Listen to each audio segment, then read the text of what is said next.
From the North Country's news station, 7 News Tonight starts now.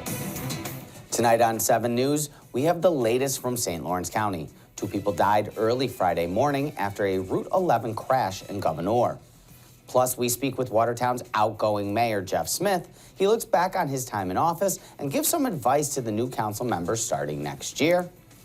But first, the U.S. Supreme Court declining to hear the case on if former President Trump is immune from prosecution for crimes he alleged to commit while in office.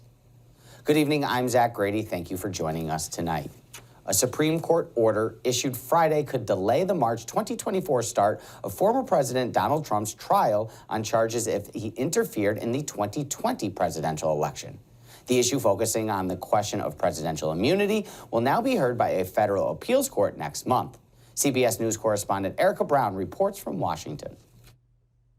The Supreme Court decided against immediately taking up special counsel Jack Smith's plea to rule on whether Donald Trump can be prosecuted for his actions to overturn the 2020 election results. The former president and his lawyers have worked to delay the criminal cases against him as he campaigns for the White House again. Trump posted a response to the decision on social media saying, in part, "Of course I am entitled to presidential immunity. I was president. It was my right and duty to investigate and speak on the rigged and stolen 2020 presidential election." Trump has said, all of my charges must be dismissed. This case must stop because I am completely immune. These acts were based on acts I undertook when I was president. We actually don't have a Supreme Court ruling on this, which is not surprising because we've never had a former president engaged in this alleged behavior before.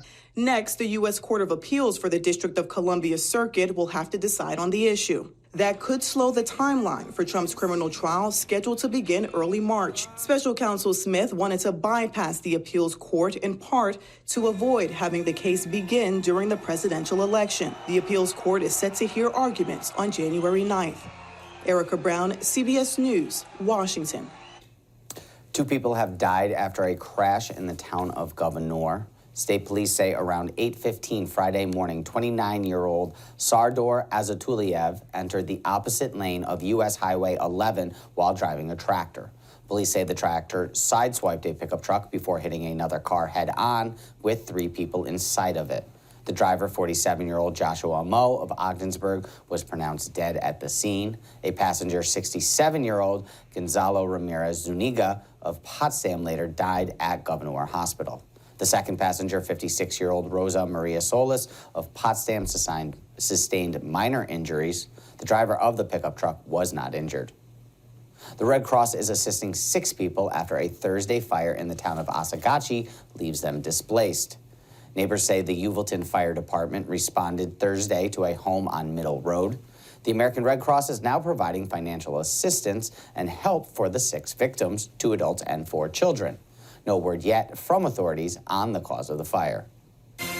We'll head over now to the Weather Center with Kris Hudson manning the helm. Kris, what can we expect this weekend as folks go out to finish up that last-minute holiday shopping? Well, you're going to need the umbrella because we're going to have some rain and snow showers moving through at times. It's going to be light in nature as far as out there tonight. Not a whole lot going on across the entire Northeast. We do have some rain showers out towards Michigan and Ohio working its way this way very, very slowly, just dealing with some cloud cover here closer at home. But first, weather is brought to you by Doors Plus in Adams Center. Like I said, some cloud cover out there for some locations.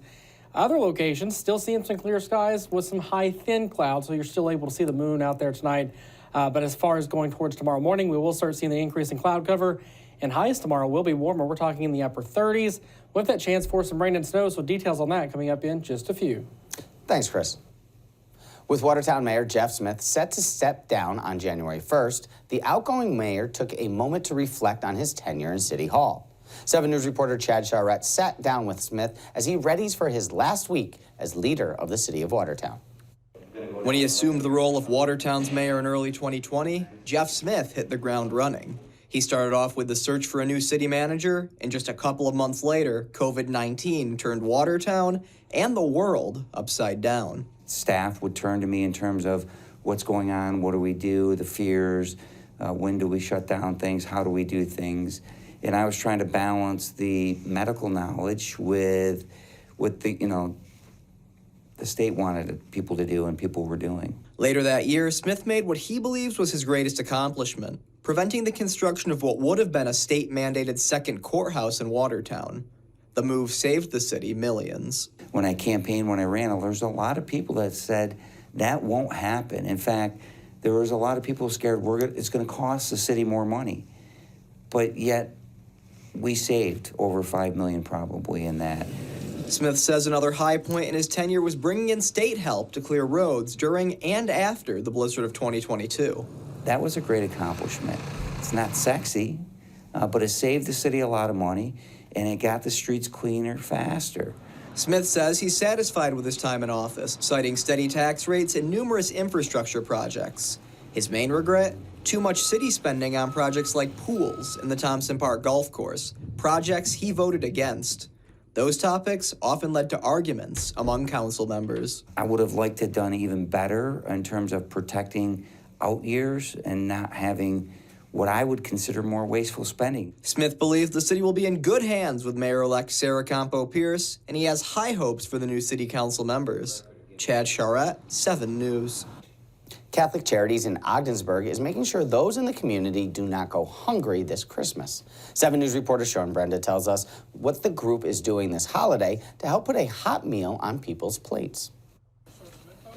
Every bit helps when it comes to supporting people who can't afford a meal for Christmas, and Catholic Charities in Ogdensburg is trying to make sure families are well fed. And rather than compete with other services, we try to look at where a need might not be met or maybe underserved, and we try to jump in there. The temporary closure of the Ogdensburg Salvation Army was one factor which led Catholic Charities to give away meal packs for Thanksgiving this year and now for Christmas. Ogdensburg Diocese Bishop Terry LaValle says given this year's challenges like inflation and the temporary closure of the Salvation Army Center, more families are in need across the North Country. The need here in Ogdensburg, again, is tremendous, not only for food, but for housing and a variety of services, and I'm just so grateful Catholic Charities are to provide that.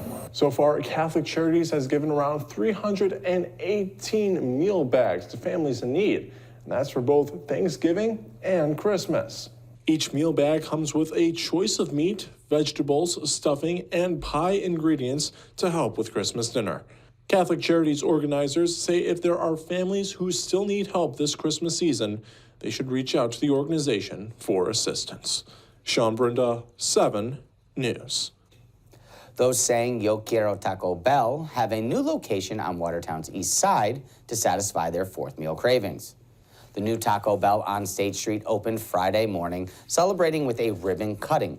It is the second location inside the city, the first currently on Arsenal Street. After 2 years of planning and 60 newly hired employees, people were lined up at the door this morning to get their Crunch Wraps and Baja Blasts. Having another business on the tax roll, I think, is always a positive thing. Having another business in the area for employment and growth opportunities is always great for any communities. The State Street Taco Bell is open until 1 a.m. on weekdays, 2 a.m. on Fridays and Saturdays. Still ahead tonight on 7 News, Rob Krone in the building. He's got your North Country Sports Report. Hey, Zach, coming up a little later in sports, we'll head to the pool for our Watertown Savings Bank 7 News North Country Athletes of the Week. Plus, we may not have a white Christmas this year. That was anything but the case in 2022. We take a look back to last year, reliving the historic snowstorm that left much of the North Country under several feet of snow, when 7 News continues. From the North Country's news station, you're watching 7 News Tonight with Garrett Domblewski. Tonight's weather with John Kubis. And your North Country sports with Mel Bussler.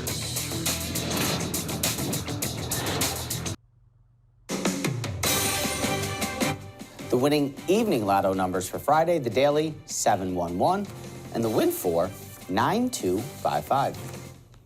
A year can make quite the difference. With a whole lot more green on the ground, it likely won't be a white Christmas this year. A big change from 2022 as a historic snowstorm hit the North Country.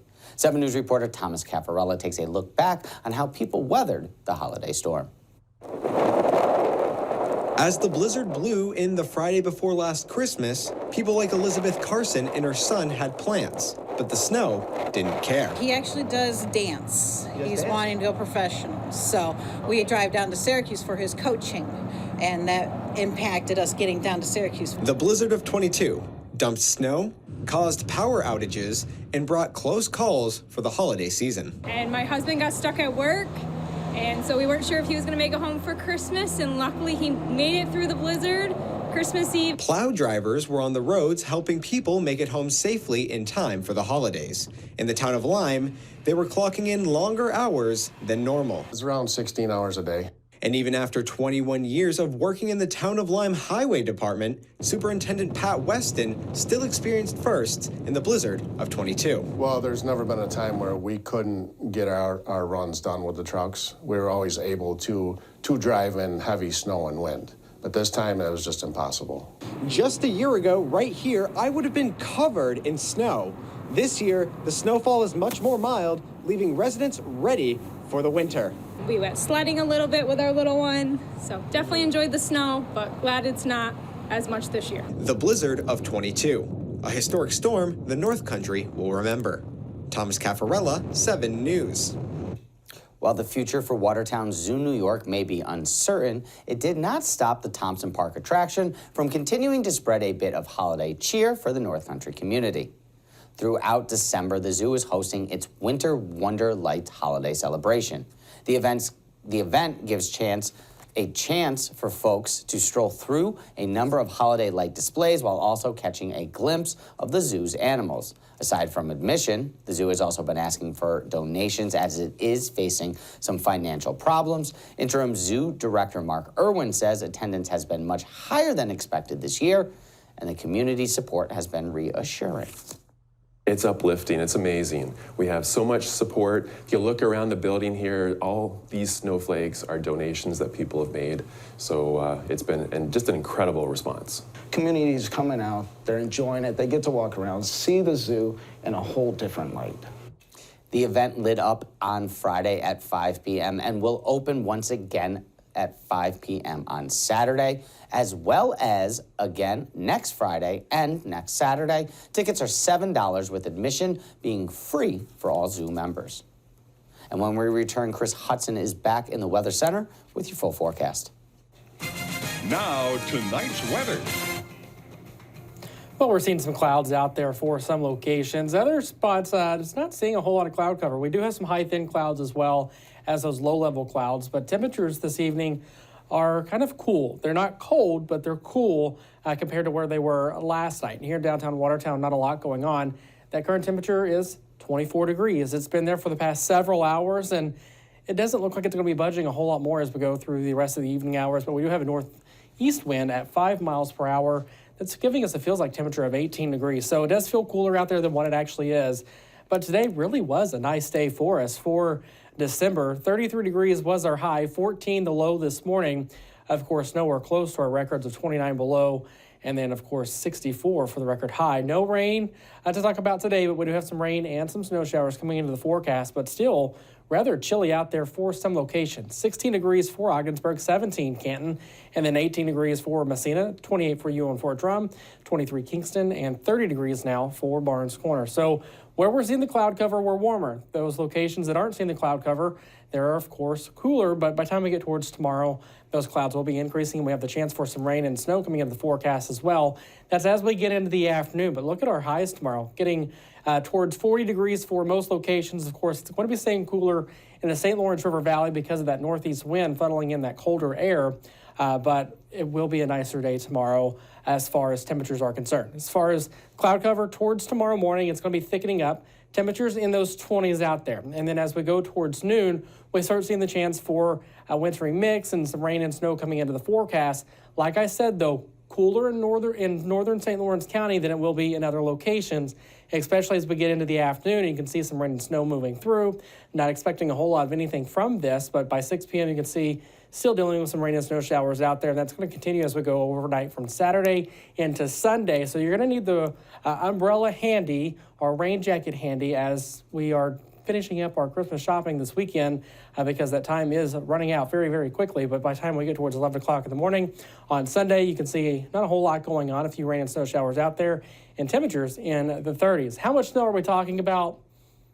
Not a lot. You can see maybe a dusting at best for most locations out towards the Adirondacks where it's going to be cooler, has the best chance of seeing maybe an inch of snow, but most of us not going to be seeing hardly anything from this. It's going to be more of a nuisance than anything, so it's not going to be out there by the time we get towards Christmas.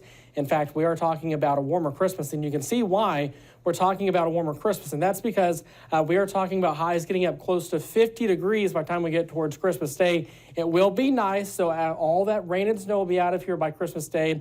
We're looking at a green Christmas, and then after that, things get more active, but we're going to have highs warm, close to 50 degrees on Monday and Tuesday, and then things start going downhill going into next weekend towards the new year. As far as rain and snow chances, you can see they're in there every day except for on Christmas Day, so that is my Christmas gift to you, is a nice, dry, calm Christmas this year, unlike last year. Rob Krone will have sports next. Now your North Country Sports. It's time for your Toyota Sports Report. A busy day at Jefferson Community College with day one of the 2023 Holiday Jam Fest getting underway. 3 varsity contests on the schedule. In the first game of the day at the McVean Athletic Center, a Boys Frontier League meeting as Beaver River battled Indian River. First quarter aerial, Raymond lays in 2 off the turnover. Warriors by 2. He had 14. Back the other way, Carter Rice spots up and hits the 3. Beavers on top 1. Then it's Matthew Knight getting the bounce down low. Beaver River in front 3.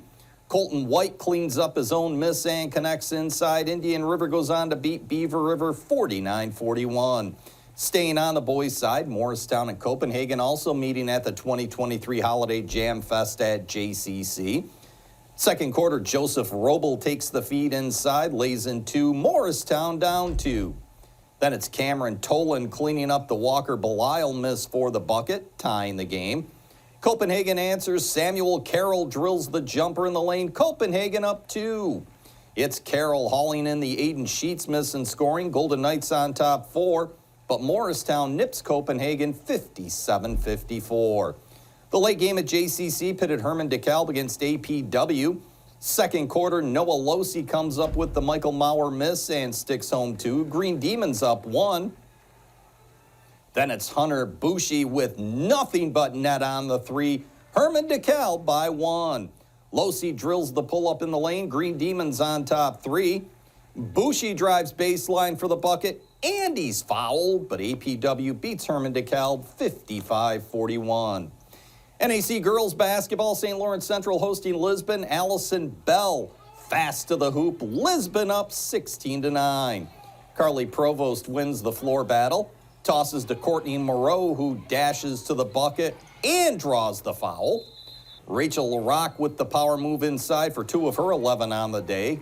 Ava Bushi feeds Bell, who recovers and scores. Bell rang up 28 points. Then it's Moreau through the seam, scoops and gets the bonus. Bell to Leah Warren ahead of the pack for the easy lay-in. Calissa Young drops in the floater. Larry's climb within 9. Moreau jukes through the middle and banks the shot home. She scored 15, but Lisbon beats St. Lawrence Central 53-35. NAC boys hockey, Route 11 rivalry, Canton at Potsdam. From the corner, puck deflects to Reed Doyle, who tucks the puck into the net. 1-0 Canton after 1. Early second period, Potsdam's Jack Pitts gets a partial break, but Canton's Daniel Curair makes the stop. Brody Hughes deals the puck to Pitts, who one-times the shot. Tyler Martin backhands the rebound to tie the game at 1. Potsdam's John Duffy is tripped by the Canton keeper. Referees confer on this one, opt for a 2-minute penalty. 30 seconds later on the penalty kill, Canton's Jacob Rosales circles, fires. Chase Roller saves, but Owen Logan delivers the puck just under the goalie's stick. Canton beats Potsdam 3-1.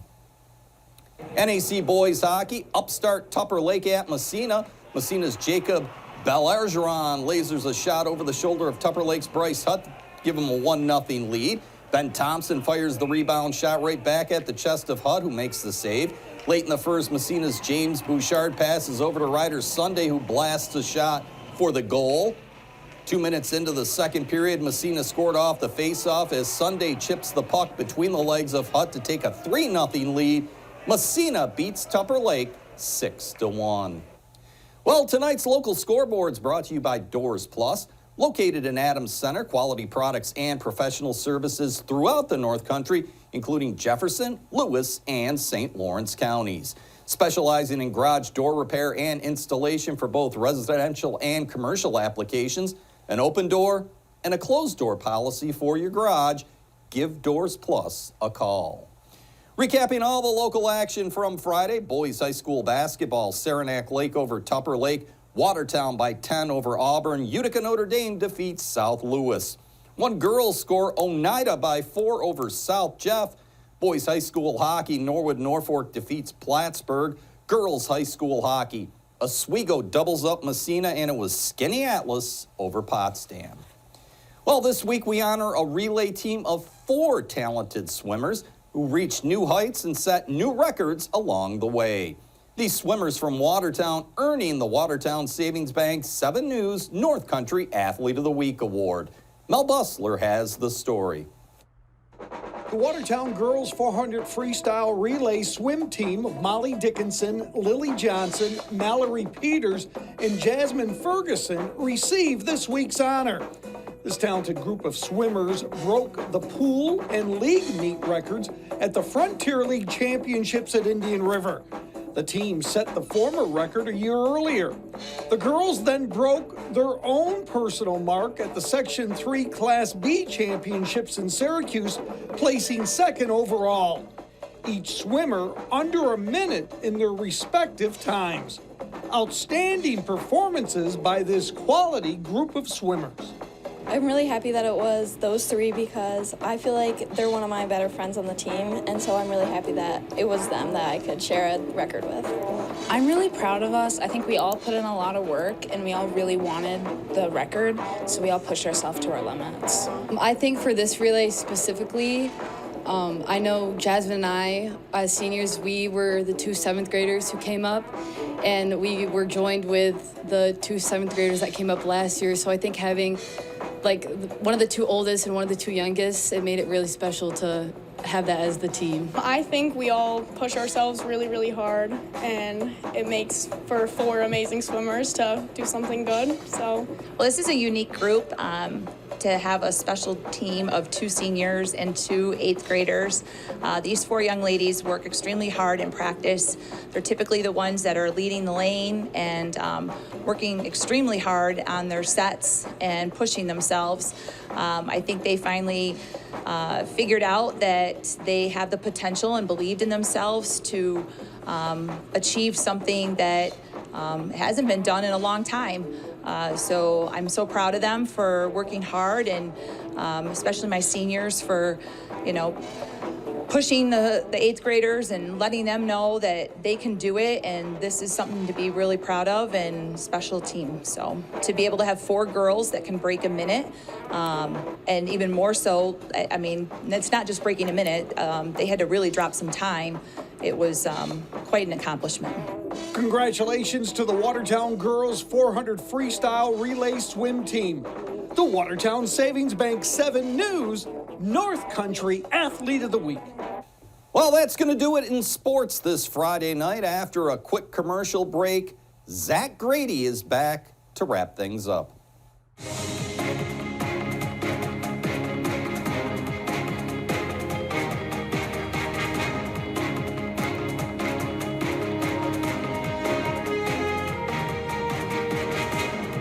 Some rain and snow over the weekend. Not all the time, but a few rain and snow showers possible, and warming up by the time we get towards Christmas when it's going to be dry. For Kris and Rob, we thank you for joining us tonight, and let us all be the first to wish you a happy holiday this Christmas weekend.